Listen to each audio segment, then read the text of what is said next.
everyone, and welcome back. Today we're diving into something pretty intense.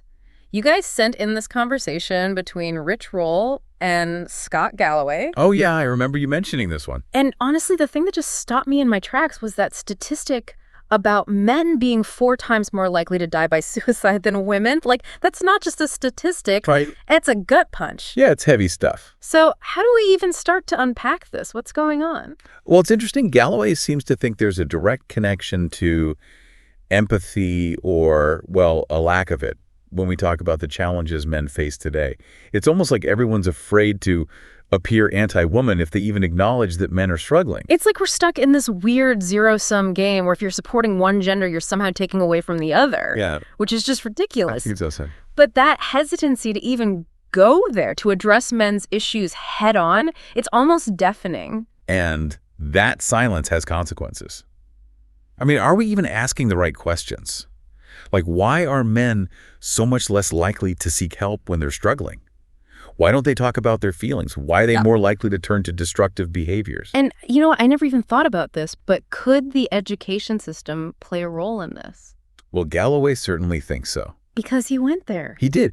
He actually questions whether the traditional school environment, all that emphasis on sitting still, being organized, might actually favor girls. Oh, okay. I mean, I kind of see where he's coming from. Right. But then he takes it a step further and starts talking about college. Oh, yeah. And uses UCLA as an example. He said it was actually affordable when he went there. Wow, times have changed. Now, forget about it. It's insanely competitive, crazy expensive. Which prices a lot of people out. And it leaves a lot of young men, especially those who maybe don't thrive in that kind of academic pressure cooker, feeling totally lost. And without those traditional paths to success, a lot of young men are turning to, you guessed it, the online world.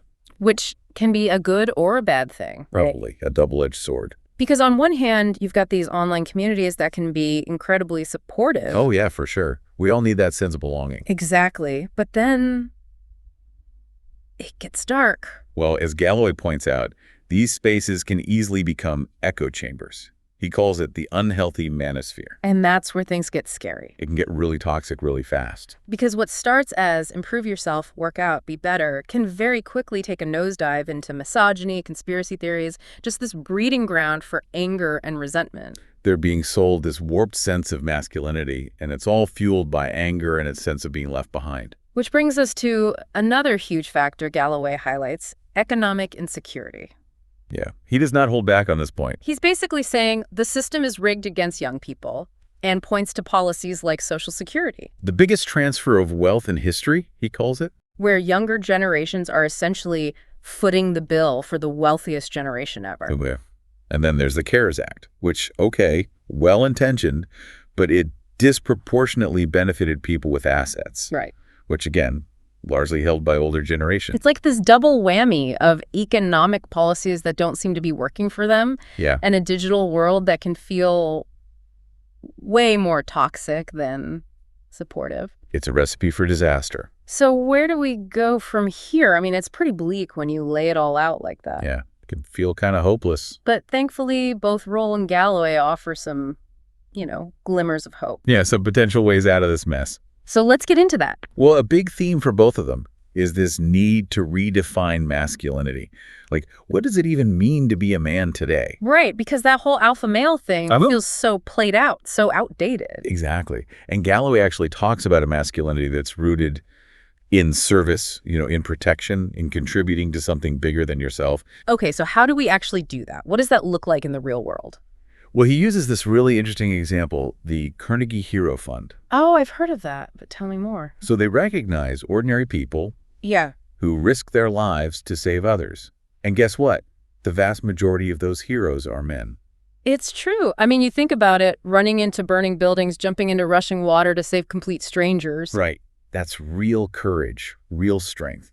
And it's not about being the loudest or the toughest guy in the room. It's about stepping up when it matters most. It's about action, not just talk. Exactly. And it speaks to something I think that's innate in many men, that desire to protect, to serve. The key is channeling that instinct in a healthy, productive way. So not just for personal gain. Right. Not just chasing clout. But for the betterment of, everyone, society as a whole. Right. It's about using your strengths, your skills, to make a real difference in the world. Yeah. And, part of that, and this is huge, is embracing vulnerability. He said that. The guy known for, well, shall we say, strong opinions, is advocating for vulnerability. He is. Both he and Roll emphasize that it's not weak to admit you don't have all the answers. Or to ask for help. Exactly. Or to, actually connect with your emotions. Because let's face it, bottling everything up. Oh, it's a recipe for disaster. It's not sustainable. It's not healthy. Exactly. And it actually takes a lot of strength to be vulnerable, to be open and honest about how you're feeling. Okay, so we've got this redefined masculinity, this embrace of vulnerability.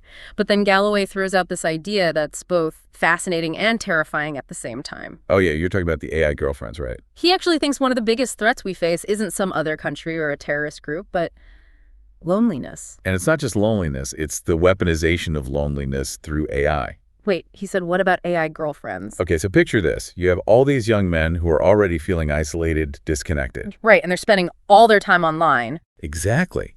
And now, bad actors are creating these sophisticated AI companions that can provide companionship, validation, even romance. Okay, that's both amazing and terrifying at the same time. Right. Because it's all manipulation, a slow drip of radicalization disguised as connection. He uses some Black Mirror stuff. I know. But the crazy thing is, Galloway's not just speculating. He's actually spoken to the Department of Homeland Security about this. Wow, so it's really that serious. He really sees this as a very real threat. And in some ways, it's even more immediate than the idea of AI becoming sentient and turning on us, like in the movies. So much for those killer robots. It's the algorithms we need to worry about. So how do we combat this? If isolation is the weapon, is the solution really as simple as logging off and going outside? It's a start.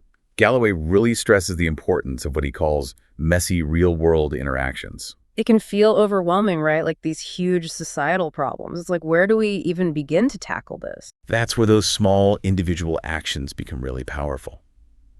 Galloway talks about this idea of radical empathy.